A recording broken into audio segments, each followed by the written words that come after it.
Good morning. It's August 14th, and this is your daily brief in science. Here's everything you need to know. Fossil discoveries in Ethiopia's Ledi-Geraru site are rewriting the story of human origins. An international team uncovered fossils indicating that early Homo and a newly identified Australopithecus species coexisted between 2.6 and 2.8 million years ago. The teeth of this Australopithecus differ from known species like A. afarensis and A. garhi, but due to limited distinctive features, they are not yet classified as a new species. The site has previously yielded the oldest known human jawbone and some of the earliest stone tools, emphasizing its significance. These fossils were dated using volcanic ash layers from eruptions in the Afar region, with crystals called feldspars providing precise age estimates. Reconstruction of the ancient environment suggests a landscape with rivers and lakes, contrasting today's terrain. The discovery was published in the journal Nature on August 13, 2025, but the researchers have yet to assign a formal name to the new species pending further fossil evidence. Additional fossils, including molars and incisors, show variations that challenge straightforward classification, with some resembling early Homo or Paranthropus. Stratigraphic data, including tephra layers and magnetostratigraphy, confirm the fossils' ages, with some dating to around 2.78 million years. This research highlights the diversity of hominin species during this period, filling a significant gap in the fossil record. It also provides environmental context, showing how landscapes changed from vegetated lakeshores to faulted badlands over millions of years. A new study links weekend lifestyle habits, such as late nights and alcohol intake, to increase severity of obstructive sleep apnea, a condition now termed social apnea. The research shows that changes in weekend sleep patterns, including sleeping an extra 45 minutes or more, can raise the risk of worsened sleep apnea by 47%, especially among men and adults under 60. Obstructive sleep apnea affects approximately 1 billion people worldwide, and, if untreated, can lead to serious health issues like cardiovascular disease, diabetes, cognitive decline, and depression. It is characterized by partial or complete airway blockage during sleep, resulting in symptoms such as loud snoring, breathing pauses, and daytime sleepiness. Older and overweight individuals are at higher risk for OSA. Experts recommend maintaining consistent sleep schedules, adhering to prescribed treatments daily, and using sleep therapy devices to manage the condition. The study employed multi-night sleep data collected via under-mattress trackers, allowing researchers to observe natural weekly fluctuations in sleep apnea severity. Researchers suggest that multi-night sleep studies are essential for accurate diagnosis and emphasize regular bedtimes and wake times to help control OSA. Further research is needed to understand causes of social apnea and improve diagnosis and treatment, considering factors like obesity and seasonal changes. Healthcare professionals advise paying attention to symptoms such as excessive sleepiness and seeking proper medical assessment. While lifestyle factors are important, this information is intended for awareness and is not a substitute for medical advice. Untreated OSA increases the risk of stroke, high blood pressure, and other health issues, underscoring the importance of medical evaluation if sleep problems are suspected. Florida health officials have issued warnings about the dangers of consuming raw, unpasteurized milk after 21 people, including 6 children, fell ill from bacteria linked to a local farm's product. The illnesses were caused by E. coli and Campylobacter bacteria, which can cause severe gastrointestinal symptoms. Despite scientific consensus on the risks, raw milk remains popular among certain groups, including some political figures like Health and Human Services Secretary Robert F. Kennedy Jr., although regulatory efforts to limit sales have been limited.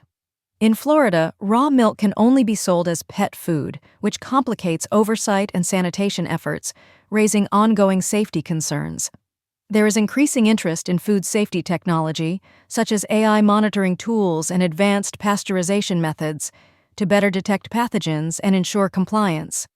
This outbreak highlights the importance of following established food safety practices and relying on verified health guidance rather than viral trends or political rhetoric. Health authorities have long recommended pasteurization, which has significantly reduced foodborne illnesses over the past century. Dr. Matt Curran from Florida's Division of Food Safety emphasized that pasteurization has been an effective method for nearly 150 years to eliminate harmful bacteria in milk. A promising innovation for raw milk consumers is the FDA-approved UV light technology by Tamarack Biotics, which targets bacteria while preserving nutritional qualities. Testing confirmed the presence of Campylobacter and Shiga toxin-producing E. coli in the recent cases, raising serious health concerns. Florida State's Ledi-Geraru highlighted individual freedom to make health choices via social media amid the outbreak.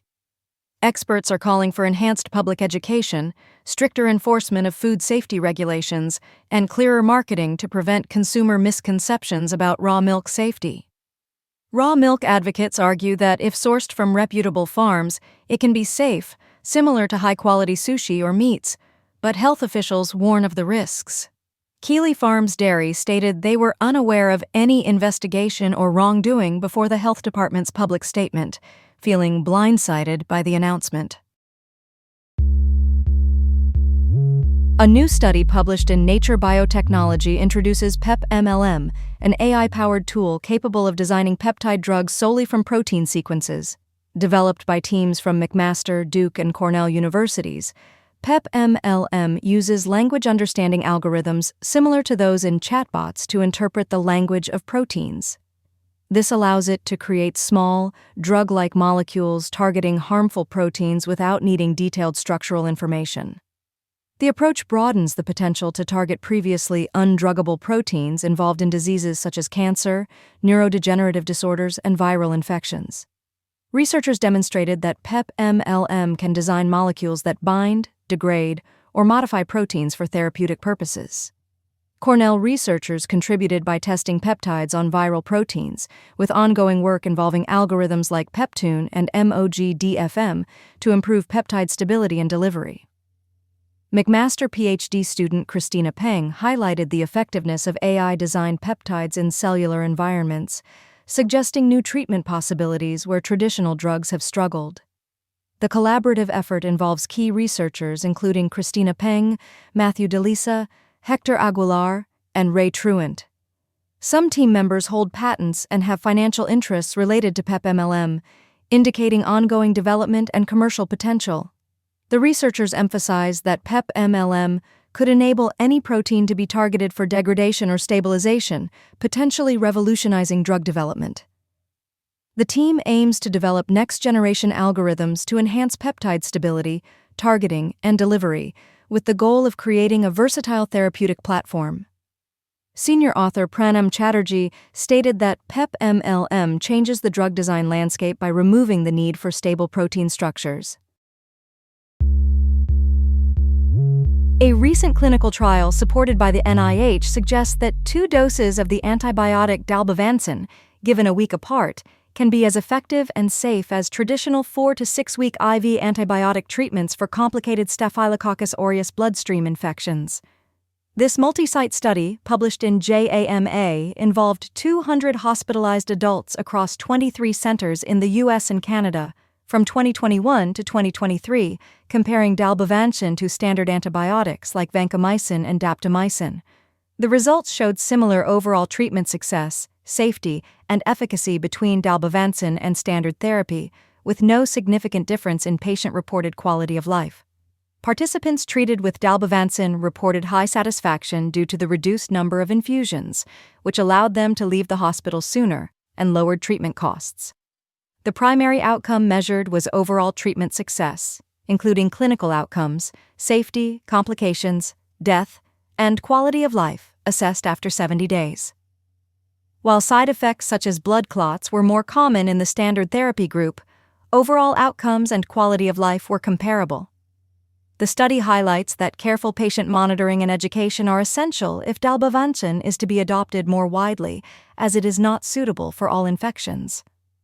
Dalbavancin can be administered quickly, with just 30 minutes per infusion, and fewer injections, which helps reduce hospital stays and healthcare expenses. Dr. Kami Kim, a lead investigator, noted that dalbavancin offers a practical alternative that could decrease hospital stays and overall healthcare costs. Ongoing analysis aims to evaluate its cost-effectiveness further, potentially expanding antimicrobial options and improving treatment experiences, especially for vulnerable populations. The study also points out that dalbavancin eliminates the need for long-term IV lines like PICC, reducing risks such as blood clots and infections, and decreasing the burden on home healthcare and lab monitoring. Participants initially received broad-spectrum antibiotics for 3 to 10 days before randomization, with dalbavancin administered as 2 doses on days 1 and 8. Overall, the study demonstrates that dalbavancin is an effective option for serious staph infections, with fewer side effects and practical benefits.